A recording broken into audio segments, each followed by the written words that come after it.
Hello everyone, welcome to FM Madonna 39.25. പറയാം, പാടാം, കേട്ടു രസിക്കാം. ഞാൻ നിങ്ങളുടെ സ്വന്തം RJ Evaniya Maria 7th C. കൂട്ടുകാരെ, എല്ലാവർക്കും സുഖമാണോ? നമ്മൾ ഇന്നൊരു പ്രത്യേക ദിവസത്തെക്കുറിച്ചാണ് സംസാരിക്കാൻ പോകുന്നത്. എല്ലാ വർഷവും ജൂലൈ 11 നമ്മൾ ലോക ജനസംഖ്യാ ദിനം ആഘോഷിക്കുന്നത്. നമുക്ക് ചുറ്റും എത്ര ആളുകളുണ്ടെന്ന് കണക്കാക്കുന്നതിനെയാണ് ജനസംഖ്യ എന്ന് പറയുന്നത്.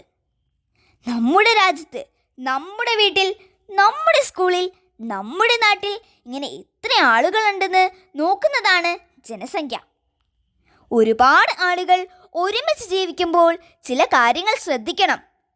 വെള്ളം, ഭക്ഷണം, നല്ല വീടുകൾ, സ്കൂളുകൾ, ആശുപത്രികൾ എന്നിവയെല്ലാം എല്ലാവർക്കും കിട്ടുന്നുണ്ടോ എന്ന് നമ്മൾ ശ്രദ്ധിക്കണം. ജനസംഖ്യ കൂടുമ്പോൾ ഈ സൗകര്യങ്ങൾ എല്ലാവർക്കും ഒരുപോലെ എത്തിക്കാൻ ചിലപ്പോൾ പ്രയാസമാകും. അതുകൊണ്ട് ജനസംഖ്യയെക്കുറിച്ച് നമ്മൾ എപ്പോഴും അറിഞ്ഞിരിക്കണം എന്ന് ഓർമ്മിപ്പിക്കാനാണ് ഈ ദിനം. ലോക ജനസംഖ്യയിൽ ഒന്നാമത് നിൽക്കുന്ന രാജ്യം ഏതാണെന്ന് കൂട്ടുകാർക്ക് അറിയാമോ? നമ്മുടെ സ്വന്തം ഇന്ത്യ. ഇനി FM മെഡോണയിൽ വാരാന്ത്യ വാർത്തകൾ. കേരള ജനസംഖ്യയിൽ 60-ഉം അതിനു മുകളിലും പ്രായമുള്ളവരുടെ എണ്ണത്തിൽ അതിവേഗ വർധന. കേരളത്തിൽ 60 തികഞ്ഞവർ ജനസംഖ്യയുടെ 14.4%. പശ്ചിമ ബംഗാൾ, ഒഡീഷയ്ക്ക് മുകളിലായി പുതിയ ന്യൂനമർദ്ദം രൂപപ്പെട്ടു. മൺസൂൺ തുടങ്ങിയ വർഷം വടക്കൻ ബംഗാൾ ഉൾക്കടലിൽ പശ്ചിമ ബംഗാൾ മേഖലയിൽ രൂപപ്പെടുന്ന 4ാമത്തെ ന്യൂനമർദ്ദമാണിത്. വലിയ മാറ്റങ്ങൾക്ക് തുടക്കമിട്ട് വിദ്യാഭ്യാസ വകുപ്പ്.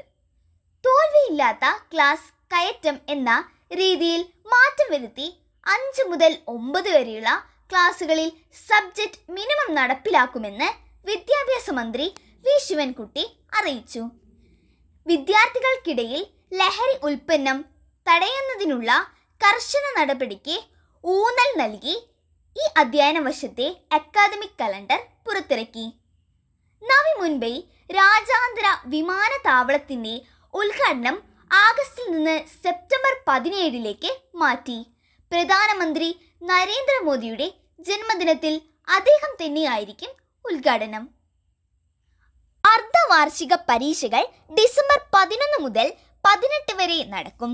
ഡിസംബർ 19 മുതൽ ക്രിസ്മസ് അവധിക്കായി സ്കൂളുകൾ അടയ്ക്കും.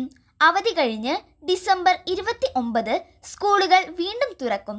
QIP മീറ്റിംഗിൽ രാജ്യത്തെ വിദ്യാഭ്യാസ നിലവാരം പരിശോധിക്കുന്ന വിദ്യാർത്ഥികളുടെ പഠന നേട്ട സർവേയിൽ നാസ് തലയെടുപ്പോടെ കേരളം. 2024 റിപ്പോർട്ട് അനുസരിച്ച് ആകെ മികവിൽ 65.33 പോയിന്റോടെ രാജ്യത്ത് രണ്ടാമതാണ് കേരളം. അന്താരാഷ്ട്ര ബഹിരാകാശ നിലയത്തിൽ നടത്തുന്ന പരീക്ഷണങ്ങളുടെ പുരോഗതി ISROയുമായി പങ്കുവച്ച് ഇന്ത്യൻ ബഹിരാകാശ യാത്രികൻ ശുഭാൻശു ശുക്ല.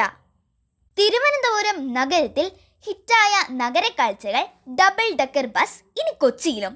നഗരത്തിൻ്റെ മനോഹാരിതയും കൊച്ചിയുടെ കായൽക്കാറ്റും ആസ്വദിച്ച് യാത്ര ചെയ്യാനുള്ള ഡബിൾ ഡെക്കർ ബസ് സർവീസ് ഈ മാസം 13 മുതൽ ആരംഭിക്കും. സ്കൂൾ വിശേഷങ്ങൾ പങ്കുവയ്ക്കുന്ന മെഡോണ വാർത്തകളിലേക്ക് സ്വാഗതം. 2025-26 അധ്യയന വർഷത്തിലെ സ്കൂൾ പാർലമെന്റ് ഇലക്ഷൻ ജൂലൈ 15 ചൊവ്വാഴ്ച നടക്കുമെന്ന് പ്രധാന അധ്യാപിക സിസ്റ്റർ ശോഭിത AC അറിയിച്ചു. 7ാം തരത്തിലെ കുട്ടികളാണ് സ്കൂൾ ലീഡർ സ്ഥാനത്തേക്ക് മത്സരിക്കുന്നത്. സോഷ്യൽ ക്ലബിൻ്റെ ആഭിമുഖ്യത്തിൽ നടത്തുന്ന ഇലക്ഷനിൽ 1 മുതൽ 7 വരെ ക്ലാസ്സിലെ കുട്ടികൾ വോട്ട് ചെയ്യും. തികച്ചും ജനാധിപത്യപരമായി നടക്കുന്ന ഇലക്ഷനിൽ ഈ ബാലറ്റ് സമ്പ്രദായം നടപ്പാക്കും. നിങ്ങളുടെ വിലയേറിയ വോട്ടുകൾ ശരിയായി വിനിയോഗിക്കാൻ ശ്രദ്ധിക്കുക. ഇനി കേൾക്കാം, പഠിക്കാം, ശാസ്ത്രവിശേഷങ്ങൾ പങ്കുവയ്ക്കുന്ന സയൻസ് പാർക്ക്.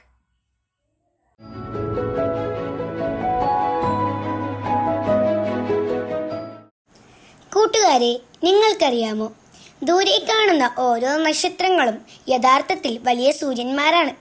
ചില നക്ഷത്രങ്ങൾ നിങ്ങൾ കണ്ണടച്ച് തുറക്കുന്ന അത്രയും വേഗത്തിൽ കത്തിയൊരിയുന്നു. അതായത് ഓരോ നിമിഷവും കോടിക്കണക്കിന് ഊർജം അവ പുറത്തുവിടുന്നു. ഇന്നത്തെ സയൻസ് പാർക്ക് നമ്മളുമായി പങ്കുവെച്ച 5Bയിലെ അയാനയ്ക്ക് നന്ദി. ഇനി നിങ്ങൾ കാത്തിരിക്കുന്ന ഈ ആഴ്ചത്തെ കറന്റ് ക്ലിക്സിൽ നിന്നുള്ള ചോദ്യം ശ്രദ്ധിച്ചു കേട്ടോളൂ.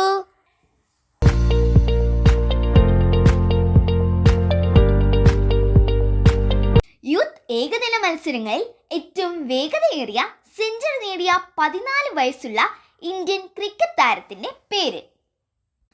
കൂട്ടുകാരെ, കറന്റ് ക്ലിക്സിന്റെ ഉത്തരം ഇന്ന് വൈകുന്നേരം 3:30 മുൻപ് ഓഫീസിന് മുൻപിൽ വെച്ചിരിക്കുന്ന ബോക്സിനുള്ളിൽ നിക്ഷേപിക്കാൻ മറക്കല്ലേ. നമ്മുടെ കൊച്ചു കൂട്ടുകാരുടെ കളിയും ചിരിയുമായി നമുക്ക് വീണ്ടും കാണാം. Till then, this is RJ Evaniya signing off. നിങ്ങൾ കേട്ടുകൊണ്ടിരിക്കുന്നത് FM എഡൂണ 39.25.